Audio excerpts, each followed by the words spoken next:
यह तो हम सभी को पता है कि भगवान कृष्ण ने कंस का वध किया था। कंस ने लाख बचने की कोशिश की, लेकिन अंत में आकाशवाणी सच साबित हुई और कंस कृष्ण के हाथों मारे गए थे। कंस को अपने आदमियों पर भरोसा नहीं था। उसे लगने लगा था कि यादव कभी भी हमला कर सकते हैं, इसलिए उसने अपने महल में अपनी सुरक्षा के लिए जरासंध के मगध सैनिकों की एक छोटी सी टुकड़ी लगाई हुई थी। मगध सैनिक को युद्ध की रणनीति की दृष्टि से तैनात कर दिया गया था। कृष्ण के चाणूर को हराने के बाद यादव भी अपने हथियारों के साथ तैयार थे। यादवों को तैनात देखकर मगध के सैनिकों ने उन पर हमला कर दिया। जैसे कि उम्मीद थी कि उन्होंने सबसे पहले कृष्ण के पिता का पीछा किया। यादवों ने उस सैनिक को मार गिराया जो उनके पीछे गया था, और इस तरह लड़ाई शुरू हो गई। निर्दोष लोगों की भीड़ तो बहुत परेशान हो गई। इस भीड़ में औरतें और बच्चे भी थे। उन्हें कुछ समझ में ही नहीं आ रहा था कि वे कहाँ जाएं। चारों ओर अफरा तफरी मची हुई थी। कृष्ण ने जब यह सब देखा तो उन्होंने तय किया कि अब तो कुछ करना ही होगा। जिस रस्सी से अखाड़ा बनाया गया था वह उसके ऊपर से कूदे। उधर कंस तेज गुस्से में अपनी तलवार निकालता हुआ उनकी ओर बढ़ रहा था। कृष्ण के चाचा अक्रूर ने कंस को रोकने की कोशिश की, लेकिन कंस ने घूमकर अक्रूर को नीचे पटक दिया। इतने में कृष्ण कंस की ओर दौड़े और उसे बालों से पकड़कर अखाड़े की ओर खींचने लगे।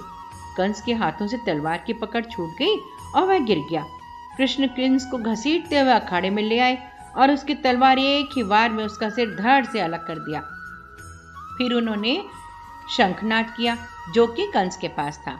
जीत का शंखनाद करते ही जैसे सब कुछ रुक गया। लोग जान गए थे कि भविष्यवाणी सच हो गई है। कंस एक 16 साल के बालक के हाथों मारा जा चुका था। सब कुछ थम गया। लोगों ने जश्न मनाना शुरू कर दिया। तब कृष्ण बोले, शांत हो जाइए, यह जश्न मनाने का समय नहीं है। हमारा राजा मर गया है। यह समय शोक करने का है, और मैंने वही किया जिसकी जरूरत थी। लेकिन यह कोई ऐसी बात नहीं है जिसका हमें जश्न मनाना चाहिए। ऐसे ही थे हमारे कृष्ण। वहां से उनका काम शुरू हुआ और इसी तरह मुक्तिदाता और समाज के उद्धारक के रूप में उनकी पहचान स्थापित हुई। क्योंकि भविष्यवाणी तो पहले ही हो चुकी थी कि 16 साल की उम्र में वह इस अत्याचारी को मार देंगे। वह शख्स जिसे हम भगवान कृष्ण के नाम से जानते हैं, आगे चलकर एक बहुआयामी व्यक्तित्व के स्वामी हुए। कभी चंचल बालक की तरह, कभी एक प्रेमी के रूप में, कभी एक राजा की तरह, तो कभी एक राजनीतिज्ञ की तरह, और कभी एक योद्धा के रूप में अपनी जिंदगी के हर पहलू को उन्होंने संभाला। और उनकी हर भूमिका हम सबको मंत्र मुक्त कर देती है। धर्म की स्थापना करने के लिए देश को उन्होंने कितनी बार तोड़ा मरोड़ा। 30 की उम्र तक आते आते वह एक परम शक्ति के रूप में स्थापित हो चुके थे।